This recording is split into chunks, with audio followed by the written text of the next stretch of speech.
Naku po mga kababayan, Congressman Libiste, binasag na ang katahimikan, binisto itong mga congressman mga kababayan at may binigay daw ng mga files si Yusek Cabral at itong si Secretary Vince Dizon mga kababayan at sinupalpal itong si Yusek Claire Castro mga kababayan. Pakinggan nyo ang pahayag ni Congressman Libiste. Tapang nitong batang to mga kababayan. Nakaka-proud no yung mga ganitong congressman.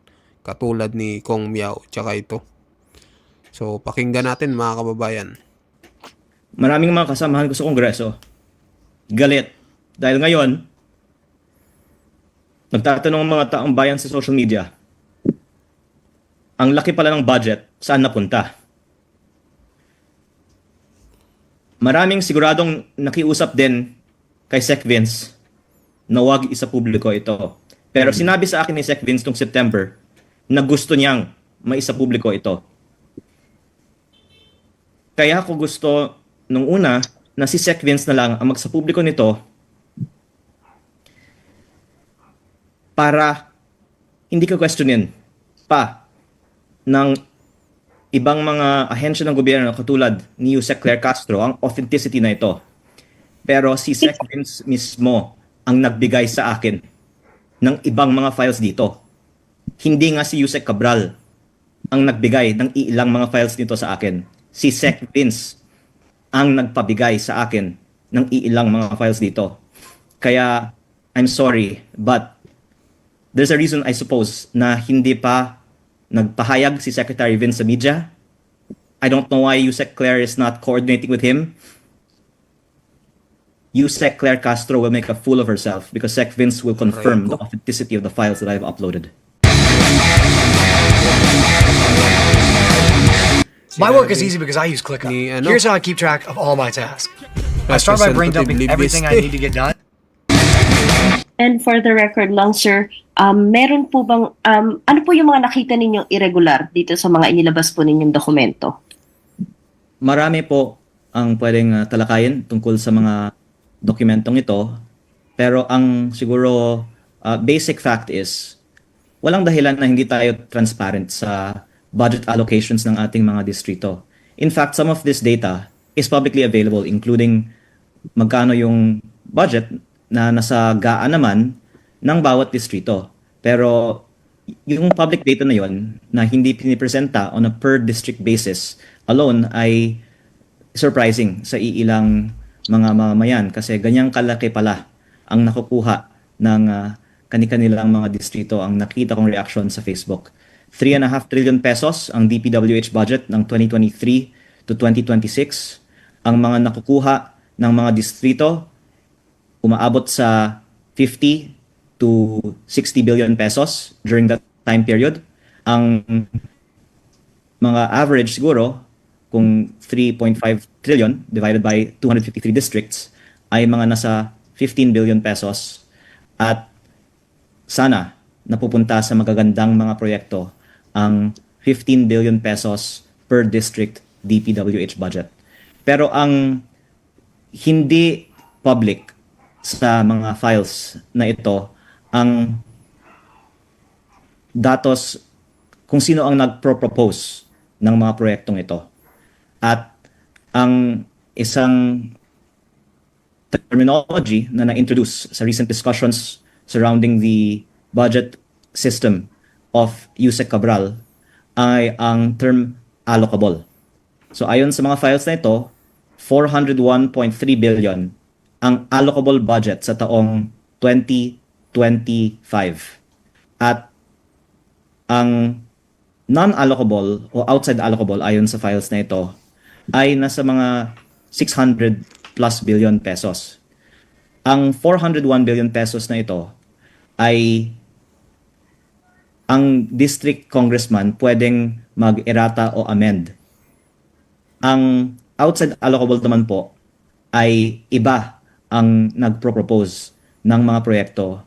Maaaring meron din input or meron din alokasyon ang mga district congressman sa outside allocable. At yun din po ay pwedeng ipaliwanag ng DPWH paano dinidecide yung proponents para sa outside allocable. Pero para sa very short appreciation ng publiko, ang magandang tignan nga po ay magkano ang allocable budget ng bawat district representative at tanungin paano ni Yusek Cabral kinompute ito. Ibinahagi po ni Yusek Cabral sa akin noong June 11 sa aming unang meeting sa kanyang opisina ang kanyang high-level budget allocation formula. At meron nga siya pong acronym dito, yung acronym nga niya po ay ang kanyang Baseline Balanced Managed Parametric Formula adopted in the National Expenditure Program Preparation. Pero ang lumalabas ay hindi naman ayon sa populasyon, land area o pangangailangan ang budgetary allocation kasi may ilang mga distrito na napakalaki ang alokasyon kahit na mas maliit ang kanilang populasyon kaysa sa mga malalaking distrito na malaki ang pangangailangan pero maliit ang alokasyon. At ang nasabi ko na nga din po sa ibang mga interviews ay napansin ko nga po na may mga distrito na malaki ang populasyon at marami din po kasing mga contractor doon.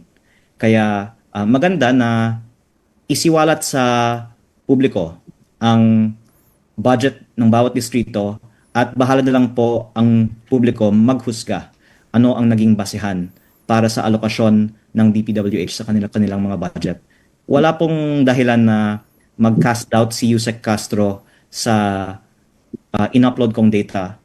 At I'm sorry to say this, but I think she will make a fool of herself because Secretary Vince and others in DPWH and others in Congress will confirm the authenticity of the files that I've uploaded. Okay. So basically you're saying may formula, hindi nasunod. Is that irregular? Hello? Wala pong formula. Ang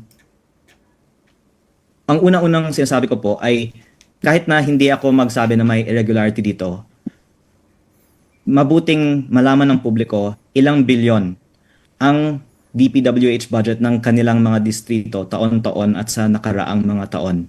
Baka yung irregular nga dito, bakit ayaw isa publiko ang budget ng bawat distrito sa Pilipinas? Yan po ang irregular. Dapat malaman ng taong bayan saan napunta ang 3.5 trillion pesos budget. Kahit sino na magbibigay ng kanilang opinion, sa tingin ko naman wala naman argue against the need for transparency on the per district budget allocation. Yes, we agree on the transparency, but I just mean, meron po ba kayong plan? Yung irregular po, Locally with multivitamins A, B, C, D, and E. My daily vitamins. sa akin is actually not the data. It's more the reaction na parang hindi pa nga nila isinas sa publiko ang kanilang available na budget data. Naglabas lang ako ng budget data tapos ganito po ang kanilang reaction. And all this time, until I brought it out, at ang data na ito ay nasa kamay ng napakaraming mga miyembro ng Kongreso at DPWH din, itinatago pa ang available naman pong data tungkol sa DPWH budget per district. Okay. So just to clarify, sir, will this, are you saying that this is just for transparency and you're not seeing any irregularity? Ang ICI at Ombudsman ay gumagawa ng mga investigasyon pa tungkol sa mga irregularities, linking, for example, the proponents of projects to the contractors who are eventually awarded the projects. The budget data is a starting point. There might be some cases where prima facie, the proponent is linked to the contractor and that is an irregularity. But in other cases, there might have to be some further research on if there is a relationship between the proponent and the contractor, and maybe AMLAC can help find out if there was a financial transaction behind the insertion. But I think the most irregular thing here is bakit itinatago all these years yung budget per district data ng DPWH. At babanggitin ko lang din po na nung September, sinabi ni Sec Vince, isa sa publiko niya ito. Marami pong nagtatanong sa akin, bakit ko hindi ito isinapubliko nung September pa? Kasi sabi ni Sec Vince sa akin na isa sa publiko niya. Aaminin ko din po, marami sa Kongreso, nung sinabi ko gusto ko mag-privilege speech para isa publiko ito, nakiusap sa akin na wag isa publiko ito. Kaya mas gusto ko sana na si Sec Vince na lang ang magsasapubliko nito para hindi ako ang sisisihin ng ating mga kasamahan. Kahit hindi po ako kasama sa kwento, gusto ko lang lumabas ang istorya na to. At hindi po ito naitanong pa ng ibang mga media, pero naisapubliko na nga ito ng PCIJ noong Nobyembre. At meron po silang anonymous source para sa kanilang file. Meron pong ibang mga files sa kanilang istorya na galing sa ibang source. Pero ang ibang mga files ng PCIJ sa kanilang story noong November ay ako. Kaya kahit hindi po ako kasama sa story, okay lang sa akin. Gusto ko lang maisapubliko ang data ng budget per district. Noong November din, pinakita ko sa ICI at sa Ombudsman ang buong file na nakuha ko mula sa opisina ni Yusek Cabral at sinabi nila sa akin then, only then did they see it. And I'm thankful that this Tuesday, the DPWH finally turned it over to the Ombudsman after all of this happened. I think that I was the one who, in good faith, showed it to them in November, and yet I don't know why people are asking why I'm only talking about this now. I gave an interview in November also talking about this list, in fact, several interviews, and was saying that Yusek Cabral knows more about the DPWH budget than any other official, and that she should be made a state witness. At ikinalulungkot ko po na hindi ito na-actionan ng gobyerno. Grabe no, may yak-yak si Congressman Libiste. Pero for the record, nung November ko pa sinasabi lahat ito, nung buhay pa si Yusek Cabral.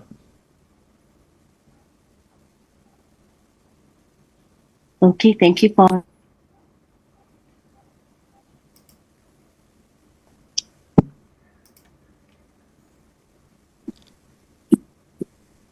Sir, ay, sorry, Marian, go ahead. Sige, go ahead ate. Come on na. Sir, itatanong ko lang yung in-upload nyo na 2023 to 2026 data. Meron din bang irregular doon? Again, yung irregular, bakit hindi ito inilalabas after all these years?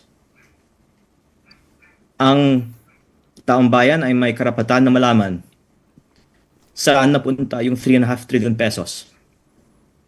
Pero, aaminin ko, maraming mga kasamahan ko sa Kongreso galit.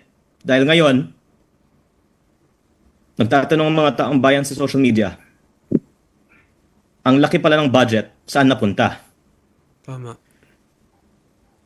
Maraming siguradong nakiusap din kay Sec Vince na wag isa publiko ito.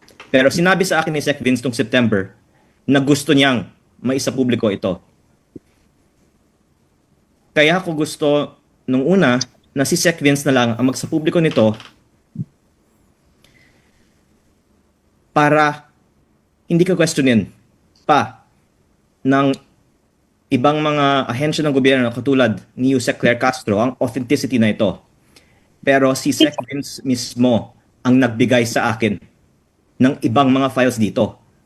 Hindi nga si Yusek Cabral ang nagbigay ng ilang mga files dito sa akin. Si Sec Vince ang nagpabigay sa akin ng ilang mga files dito. Kaya, I'm sorry, but there's a reason I suppose na hindi pa nagpahayag si Secretary Vince sa media. I don't know why Yusek Claire is not coordinating with him. Yusek Claire Castro will make a fool of herself because Sec Vince will confirm the authenticity of the files that I've uploaded. So, yun mga kababayan, anong pahayag nyo dito sa isiniwalat no ni Congressman Libiste, mga kababayan? Grabe no, maiyak-iyak siya sa nangyari kay si Cabral, mga kababayan. Palagay ko ito si Secretary Vince Dizon, hawak to sa liig, mga kababayan. Maraming nananakot dito sa kanya. Kaya hindi niya siguro isinisab sa publiko itong ibinigay niyang ebidensya no kay Representative Congressman Libiste, mga kababayan. So kayo, anong pahayag niyo dito? Mag-comment kayo, mag-like at mag-subscribe sa ating video, at sa mga bagong pasok dyan, pa-subscribe din po ng ating channel. Maraming salamat po sa inyo lahat, mga kababayan.